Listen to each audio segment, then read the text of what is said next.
including the LG Arena with Roy Wood and Kim Wilde. A big refund for Tamworth Council. We'll get to that momentarily. Tomorrow, before I forget, Graham Norton and Alison Krauss will be amongst the guests on the show. Tamworth Council could be getting back more than £3 million that it lost when the Icelandic bank collapsed. This follows a landmark ruling by the Supreme Court in Iceland and a 3-year legal battle by councils across the country. The Tamworth Council leader is Daniel Cook, joining me on the show. Daniel, hello to you. Hello. This bank in Iceland, what's it? It's the GI Atnea, is it? Something like that? Is that the name of the bank? Glitner. The Glitner. That's perfectly all right. Okay, the Glitner Bank. And was it £3 million that you had with that bank? It was about £3.5 million in that particular bank. Right. And you're going to get the majority of it back then, by the looks of it.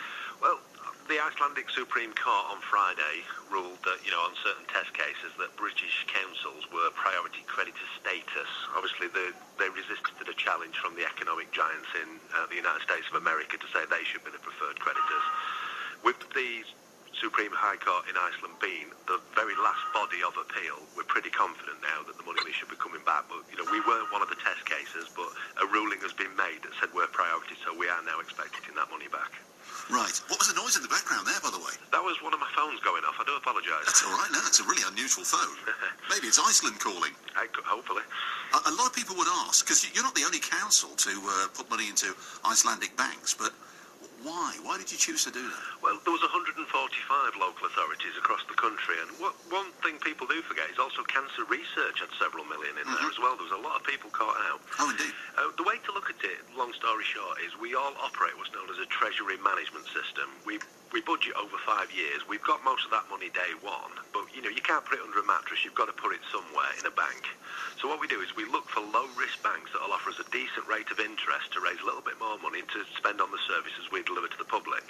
When we made these deposits, Icelandic banks were considered one of the safest in the world, but you have to commit to a certain period of the money being in there.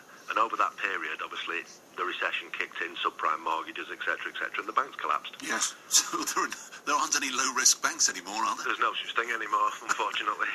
So when will you get this money back? What's the process from here on in? We haven't had any confirmed dates.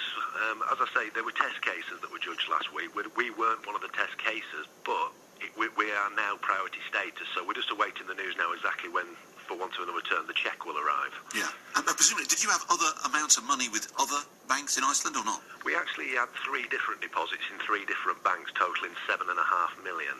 Now, with the news we had on Friday, we're confident by the end of the process that about 7.4 of it in total, including some interest, will come back. So we're just about there. It's been a long fight over the last 3 years, but we've stuck in there and we've really made sure we're pushing the cause of Tamworth. Yeah. Now this money's going to come back. Had you already allocated it for something, or is it additional money, if you like it? Because you presumably thought it had gone. You're never going to get it back. Well, unfortunately, we have to work under some government financial regulations with this one. When the £7.5 million in total, as it was declared, not lost, but kind of out of reach in 2008, we had to do what's called a capitalisation. So what we do is we borrow against ourselves our future income, and then we have to pay ourselves back over 20 years. All we're going to do is reverse that process. So we will be a little bit better off, but we're certainly not like we've just sat on £3 million all of a sudden. We've just got to reverse the process we went through. But you, along with other councils that invested in that bank, will get the money back. I'm 99% sure now. Yeah. Daniel, good to talk to you tonight. And yourself, thank you. A bit of good news on the finance world. The leader of Tamworth Council, Daniel Cook, so because of the Supreme Court ruling in Iceland and a 3-year battle by councils right across the country, some of the money that they invested is on the way back.